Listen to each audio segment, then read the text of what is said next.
যদি একটু সময় থাকে হাতে থাকতে পারো আমার সাথে। সবাই কেমন আছো তোমরা? ভালো থেকো, সুন্দর থেকো, সুস্থ থেকো।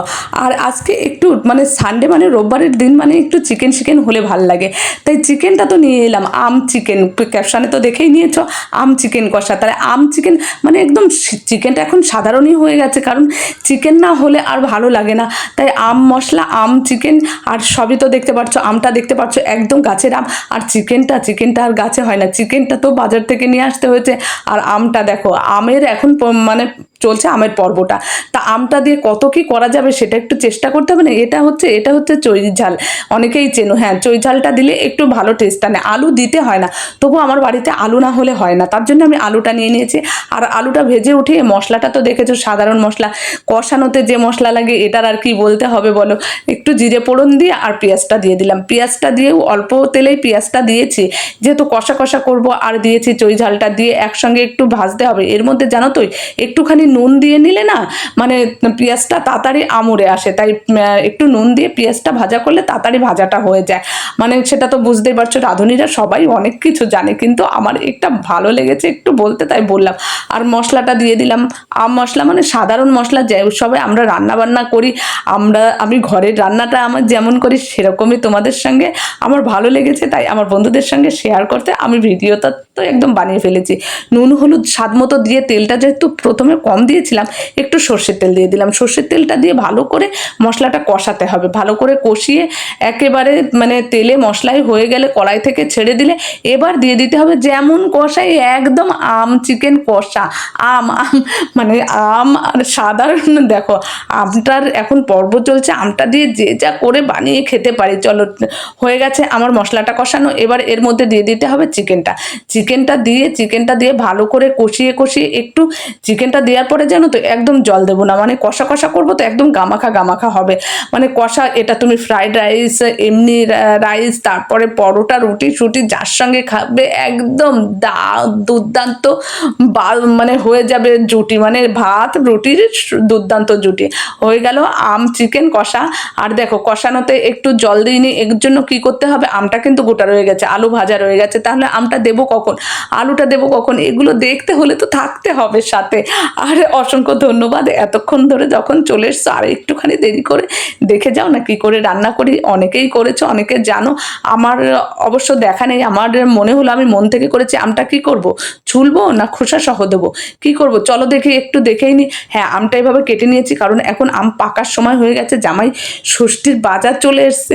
জামাইদের জন্যও কিন্তু দারুণ একটা রেসিপি হতে পারে, আর বলবে উফ কি দুর্দান্ত। আমটা কেটে একটু জলে ভিজিয়ে নিয়েছি, আটাটা যাতে বেরিয়ে যায়। এদিকে দেখো ঢাকা দিয়ে দিয়ে যেভাবে আমি চিকেনটা কষিয়েছি হালকা একটু জল বেরিয়ে গেছে। এর মধ্যে আলুটা ভালো করে ভেজে উঠিয়ে নিয়েছি। জানো তো এর মধ্যে আলুটা না দিলেই কিন্তু ভালো লাগে, কিন্তু আমার বাড়িতে আবার আলু না দিলে চলেই না। তাই আম লেলে না না, এখন আর আম লেলে করলে হবে না, নাচ না। চলো এবার দেখে নিই। এই যে চিকেনটা কষানো হয়ে গেছে, হালকা একটু জল ছেড়ে দিয়েছে, যেহেতু ঢাকা দিয়ে করেছি। এবার জলটা ছেড়ে দেওয়ার পরে আলুটা দিয়ে দেবো, কারণ একদম লাস্টের দিকে চলে আসছে। মানে আর একটু একটু ধৈর্য ধরো, একটু ভিডিওটা বড় হয়ে যাওয়ার জন্য মানে মানে ক্ষমাপ্রাপ্তি, জানো তো একদম অল্প স্বল্প সময় কি আর হয়, একটু দেখাতে তো হবে। মানে কেউ যদি ট্রাই করতে ইচ্ছা হয় অবশ্যই ট্রাই করতে পারো, দেখতে পারো, দুর্দান্ত একটা রেসিপি এবং খাবার স্বাদে গন্ধে একদম অতুলনীয়। আম চিকেন কষা স্বাদে গন্ধে একদম অনন্যা।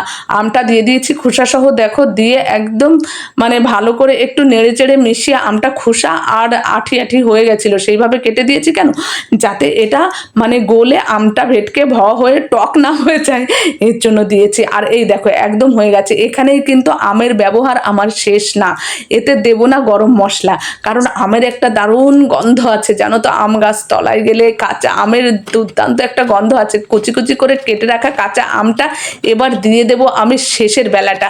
যাই হোক, দিয়ে একেবারে একটু নেড়ে চেড়ে একদম ঢিমি আঁচে জাস্ট 2 থেকে 3 মিনিটের জন্য ঢাকা দিয়ে রাখতে হবে। ঢাকা দিয়ে গ্যাসটা অফ করে দাও, অফ করে দিলেই একদম হয়ে গেল আম চিকেন কষা। একদম আম মশলা আম চিকেন কষা। আম কাতলা করেছিলাম, চিকেনটার কথা বলেছিলাম, তা না করলে কি দারুণ গন্ধ, দারুণ গন্ধ। বন্ধুরা একবার অবশ্যই ট্রাই করে দেখো, আমার তো ভালো লেগেছে, তোমাদের অবশ্যই ভালো লাগতে পারে। জানি না কার কেমন লাগবে, সবার ভালো লাগবে সেটা তো আর না, কিন্তু আম চিকেন কষাটা দুর্দান্ত একটা রেসিপি, খাবারের সাথে আনে একদম টেস্টি টেস্টি অনুভূতি। যাই হোক, হয়ে গেছে আম চিকেন কষা। দেখো আমটা রয়ে গেছে, যে আমটা শক্ত রয়ে গেছে ওটা যার ইচ্ছা হবে চিবিয়ে খেতে পারো, আর না হলে একটু সাইডে রেখে দিতে পারো, কেননা এটা হচ্ছে, এই আমটা হচ্ছে একটু গন্ধের জন্য। আর এই আমটা হচ্ছে যখন চাইবে আলু আম চিকেন দিয়ে মেখে একদম খেতে পারো। দেখো আম চিকেন কষাটা দেখতেও কেমন লাগছে, মনে হচ্ছে না একদম মশলা মাখা আচারটা, আম আচার আম চিকেন, হ্যাঁ মানে চিকেনের আচার হয়ে গেছে সেটা বলতে পারো। দেখো দেখতে কেমন লাগছে সেটা একটু অবশ্যই জানিও বন্ধুরা। আর এতক্ষণ আমার সঙ্গে থাকার জন্য, আমাকে সঙ্গ দেওয়ার জন্য অসংখ্য অসংখ্য ধন্যবাদ আমার সকল বন্ধুদের। আর এই দেখো আমি মেখে নিচ্ছি, আমটা দেখো কত সুন্দর গলে গেছে, কিন্তু ভিতরে আছে, যেহেতু উপরের আটিটা শক্ত ছিল নিচের খোসাটা ছিল, এর জন্য আমটা বেরিয়ে একদম চিকেনের সঙ্গে মিশে যায়নি। আর আলু আলু আম দিয়ে দেখো ভাতটা মেখে মুখে দিলে একটা দুর্দান্ত অনুভূতি আসবে। আর এই যে মানে চিকেনটা না, চিকেনটার একটা আলাদা গন্ধ, আলাদা টেস্ট আসবে।